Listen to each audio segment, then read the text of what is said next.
If you ever thought of most rock stars as nothing more than cultural icons championing personal freedom, then think again. Some of rock music's most iconic stars, who once captivated millions all over the world with their electrifying performances, are also known to have harbored and spread racist ideologies. From Johnny Rebel, George Birdie, and even Miley Cyrus herself, these rock stars have all had the word racist slammed to their names. But what exactly did they do to earn such an inglorious title?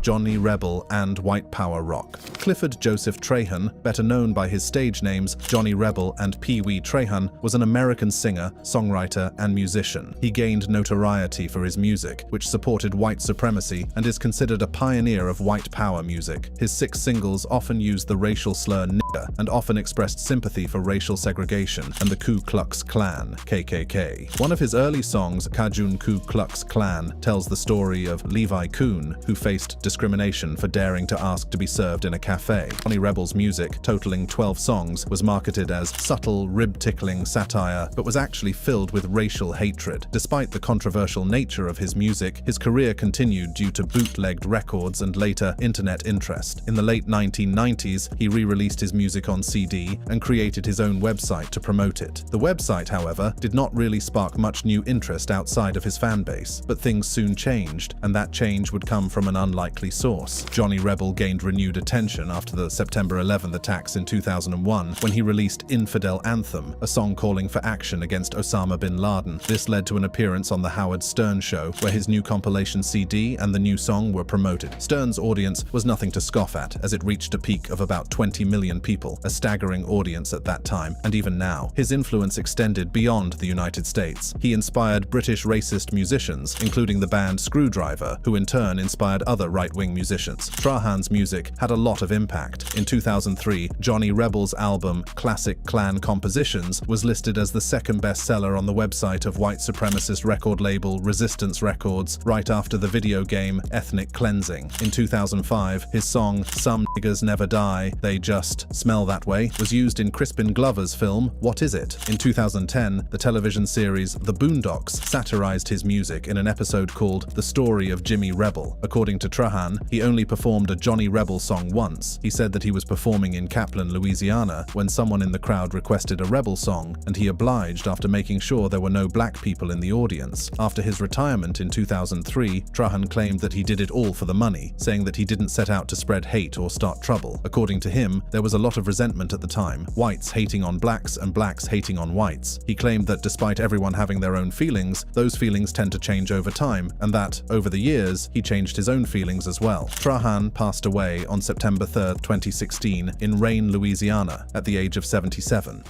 Ian Stewart Donaldson.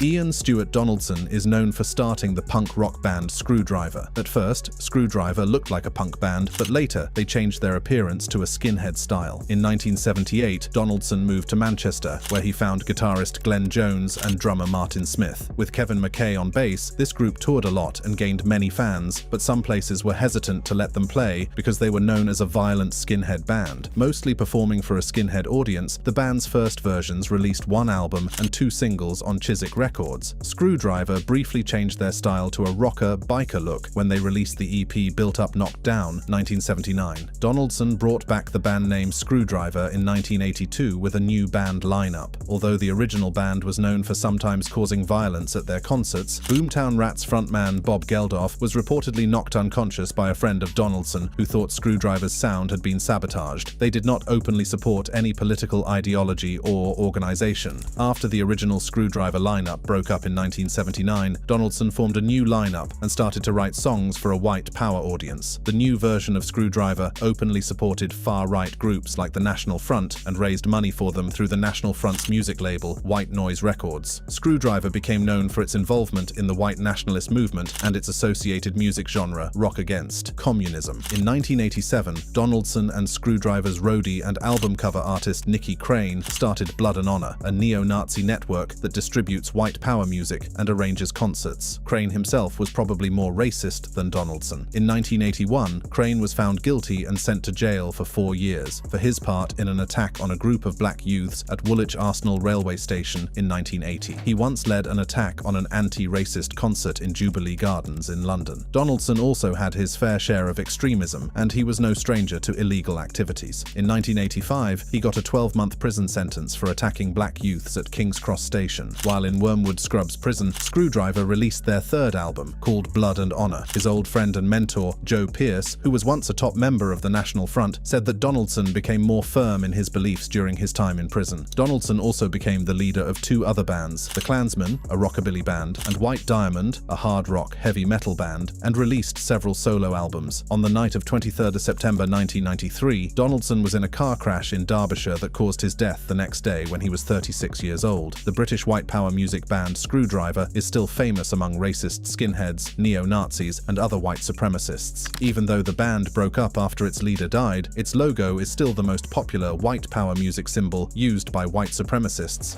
Eric Fairbairn.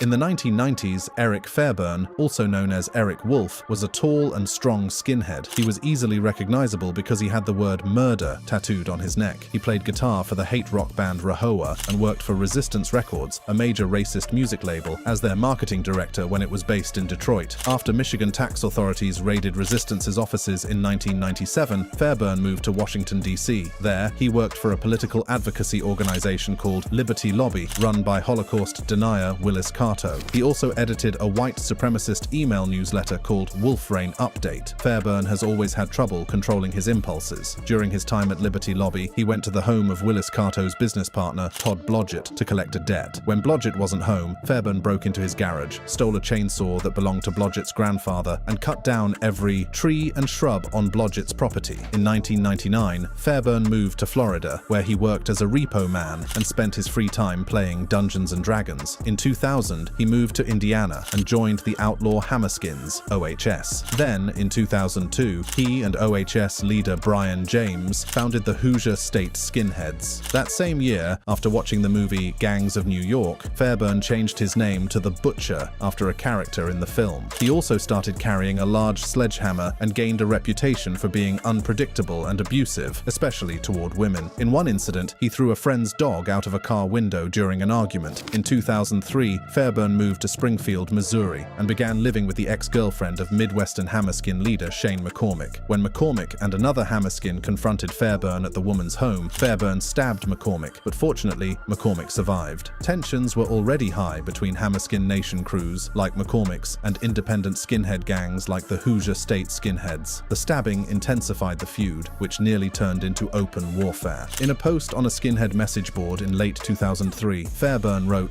"To the shit-talking Hammerskins out there, or their leaders who mislead the other Hammers under them, I am ready for Valhalla or prison to do what is right. We are sick of the lies, tired of the BS. We are calling you out. Either listen to the truth or fight for your lives for the lie. Your choice." In 2004, Fairbairn and James formed the Vinlander Social Club. In 2005, they hosted representatives of independent skinhead crews from around the country at the first official Blood and Honor USA Council. At the council meeting, 15 skinheads, including Fairbairn, stood in a circle and passed the mead horn, a ritual in the racist variant of the Odinist religion. Fairbairn stood with a spare mead horn slung over his left shoulder, along with his trademark sledgehammer. George Birdie. George Birdie, also known as George Eric Hawthorne, is a Canadian musician who became known for his involvement in white nationalist organizations through his then-German girlfriend's father. He became an active white nationalist when he was 18 years old, and by the time he was 21, he was leading the Canadian branch of the World Church of the Creator, which had fewer than 20 members at its peak. During this time, he wrote several articles for the Church of the Creator newspaper, Racial Loyalty, under the name Reverend Eric Hawthorne. He is credited with helping to keep creativity alive after its founder, Ben Klassen, died in 1993. Using the pseudonym Reverend George Eric Hawthorne, Birdie formed the racist band Rahowa in 1989. The band's name came from the phrase racial holy war. Rahowa was one of the most prominent hate rock bands in the 1990s. Birdie also founded Resistance Records, which distributed his band's music and that of other white nationalist bands. The company also ran a website and published a magazine, Resistance, covering the white nationalist music scene. In Ottawa, on May May 29, 1993, after a Rahowa concert that was protested by anti-racist action demonstrators, Birdie and the leader of the White Nationalist Heritage Front, Wolfgang Droger, led their followers in a march to Parliament Hill. They chanted "Sieg Heil," made racist remarks, and gave the Hitler salute. At Parliament Hill, the two spoke to their followers. Birdie then led the group to the Chateau Laurier, where they charged across the street to confront protesters. During the charge, Alicia Rexin was hit on the head while running from Birdie's supporters. When she fell, she was kicked several times on her right side. Rexin later said she saw Birdie kick her in the face. In 1995, Birdie was convicted of assault causing bodily harm and sentenced to 12 months in prison as a result of the violent confrontation. He appealed both his conviction and sentence, but on February 14, 1997, the Court of Appeal for Ontario upheld the lower court's decision, and Birdie began his sentence. Although the court ruled him out as the one who kicked Rexin, he was found guilty of leading the charge across the street. In 1997, much of Resistance Records' inventory and business materials were seized in a raid by law enforcement agencies. The same day, Birdie was arrested in Windsor, Ontario, for promoting hatred, which violated the Canadian Criminal Code. Birdie was convicted in Windsor, but avoided jail time by agreeing not to be involved with Rahowa or Resistance Records. He sold the company to Willis Carto, who then sold it to National Alliance head William Luther Pierce. Birdie then renounced white nationalism. Eric Clapton. Years ago, Eric Clapton stumbled into controversy, and old scandals concerning him resurfaced once again. It all began with reports that Clapton had recorded a single, "Stand and Deliver," written by anti-lockdown critic Van Morrison for the singer's Save Live music campaign. Soon, the internet was filled with comments mocking the then 75-year-old rocker for his views on social distancing and digging up old remarks to accuse Clapton of something far worse, from calling his song a terrible one, wishing death upon everyone, to labeling Clapton a racist. The backlash was swift and severe. This wasn't the first time Clapton had found himself in hot water. Another uproar emerged over his infamous on-stage outburst many years ago. For anyone unfamiliar with the story, it was at a Birmingham gig in August 1976 when an extremely drunk Clapton had launched into an alcohol-induced tirade praising controversial MP Enoch Powell and claiming Britain was becoming a black colony. While there was no recording of Clapton's remarks, a supposed transcript in which he was reported as saying, "I used to be into dope, now I'm into racism," circulated widely. Although Clapton's racist insults, including references to foreigners, coons, and woks, were heavily criticized at the time, they didn't end his career. Although Clapton expressed contrition over the years, calling himself disgusted and ashamed, the question remained, were Clapton's remarks unforgivable? Obviously not, as Clapton's popularity had soared. Despite the widespread condemnation of his remarks, Clapton continued to release multi-million selling albums and perform sold-out concerts at some of the biggest venues in the world. If anyone of his status said such things today, it would most likely be the end of their career. Yet, for some reason, Clapton kept going strong. While it was undeniable that Clapton's remarks were reprehensible, his enduring popularity suggested that they were not unforgivable. Despite the outrage, Clapton's career had not suffered, raising questions about the effectiveness of cancel culture. Miley Cyrus.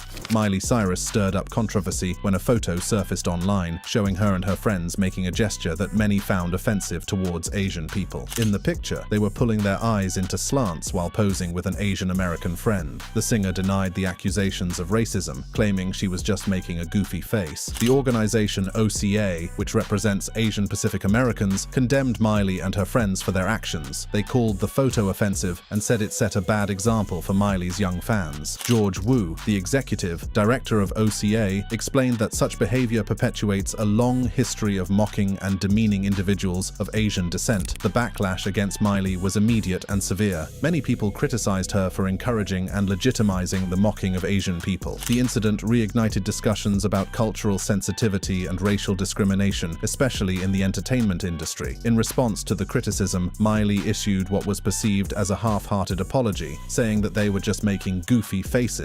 However, her so-called apology only made things worse. Many felt that it lacked sincerity and failed to acknowledge the seriousness of her actions. The Organization of Chinese Americans, OCA, issued another statement demanding a genuine apology from Miley. They eventually got what they asked for as Miley posted an apology on her fan site, in which she actually used the words "sorry" and "offended." Despite the apology, people continued to be angry with Miley. Many fans and critics were disappointed in her behavior, especially considering her influence on young audiences. The controversy over the racist picture is just one of the many problems Miley Cyrus has faced in her career. One of the most famous scandals involving Miley happened at the end of August 2013. During a performance with singer Robin Thicke at the Video Music Awards, Miley wore skin-tight beige latex underwear and rocked a new peroxide short blonde hairstyle. She performed in several suggestive positions while holding a foam glove with a forefinger raised up. At the end of the performance, she twerked and rubbed against Robin Thicke, sticking out her tongue. The video of the performance went viral and shattered the record of 306,000 tweets about it every minute. That's an astonishing number of times to be talked about in just mere minutes. Miley continued similar performances on her tours, with provocative outfits and props. However, one of her concerts in the Dominican Republic was banned in 2014 for going against morals and customs. These incidents damaged Miley's image and caused controversy. Many people were upset by the behavior of the former Disney princess, and her career suffered as a result. It seemed like Miley was trying to distance herself from her innocent Disney image, but she went too far, and many fans were disappointed.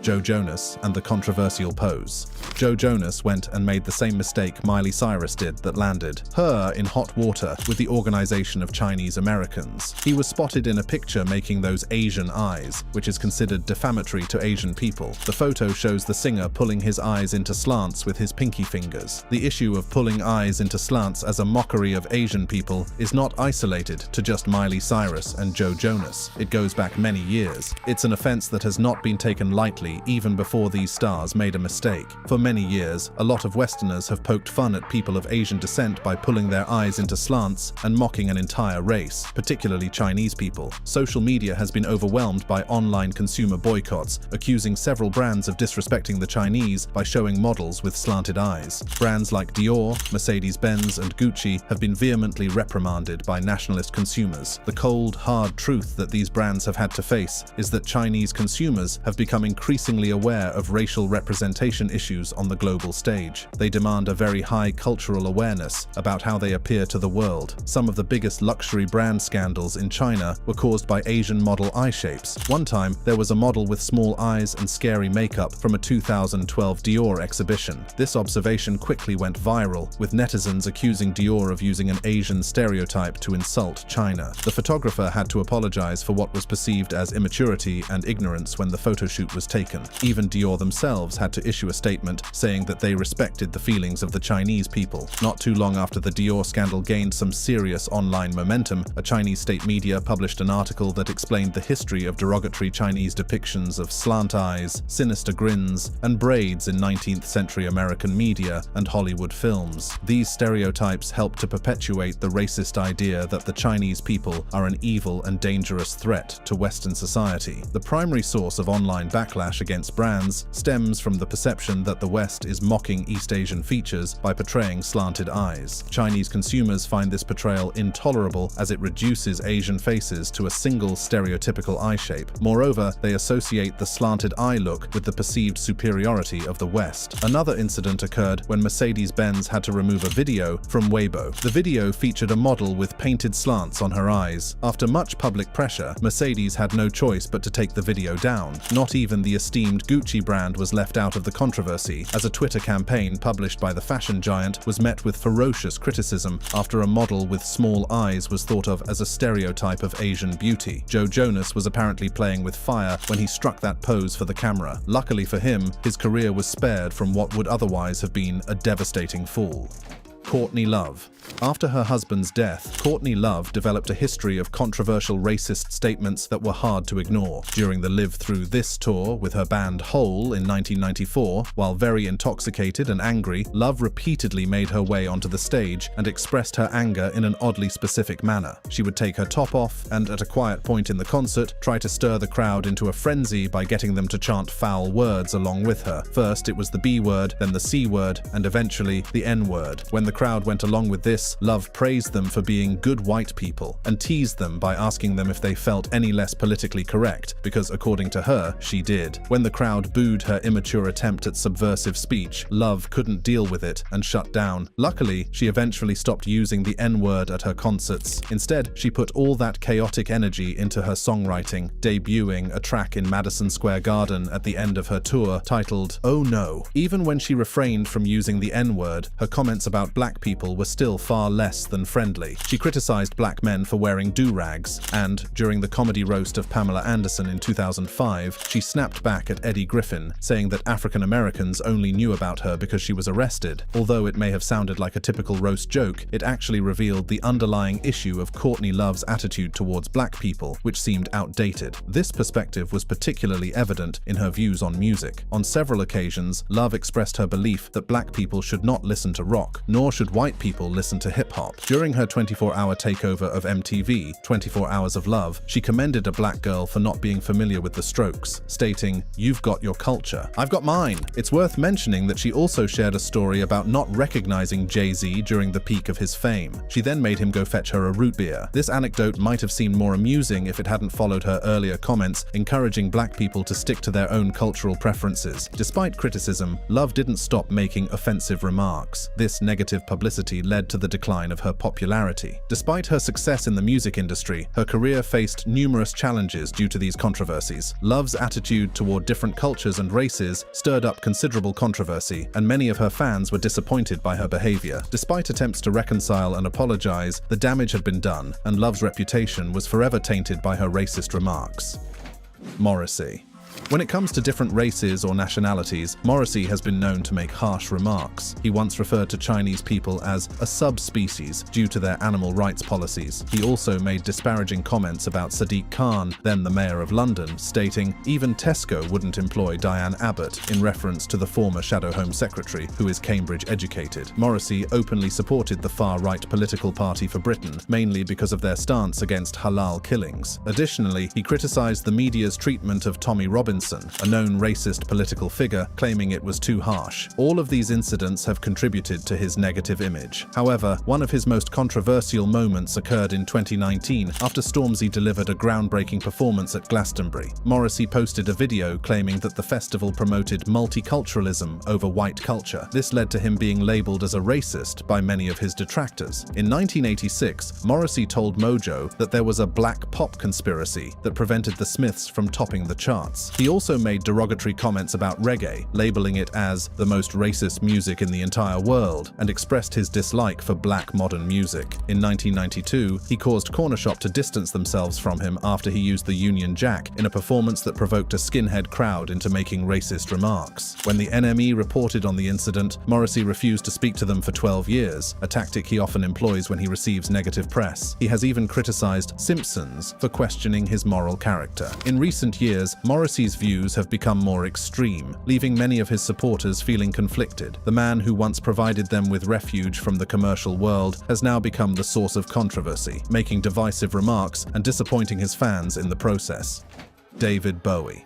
David Bowie, a revered rock star, constantly pushed boundaries and influenced future generations. Despite his flawless reputation at the time of his death in 2016, some of his controversial statements have since come to light. Bowie was known for experimenting with different personas throughout his career, and none were more divisive than the Thin White Duke, a persona he adopted in the mid-1970s. During this period, he made offensive statements in an interview with Playboy magazine, remarks that would cause uproar today, describing the Thin White Duke as a very Aryan fascist type. Bowie openly expressed his support for fascism during the interview in 1976. He even praised Adolf Hitler, saying, "I believe very strongly in fascism. I can't stand people just hanging about. Television is the most successful fascist, needless to say. Rock stars are fascists too. Adolf Hitler was one of the first rock stars." These pro-Hitler comments were not isolated incidents. In a Rolling Stone profile from the same year, Bowie said he could have been Hitler in England and considered himself an excellent dictator, very eccentric and quite mad. An infamous photograph published by NME showed Bowie giving what appeared to be a Nazi salute before an April 1976 concert in London. While the true intention of this gesture remains debated, many found it concerning given Bowie's pro-fascist statements. Bowie retired the Thin White Duke in the 1980s, adopting a different persona for the rest of his career. However, the Playboy interview resurfaced after his death in 2016, shocking many young fans. Facing criticism for his public public support of fascism in the 1970s, Bowie later admitted to being in a dark place during that time.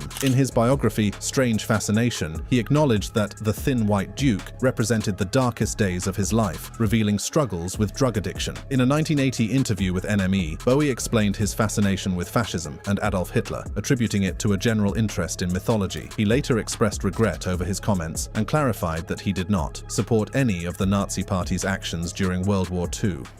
Jan Wenner.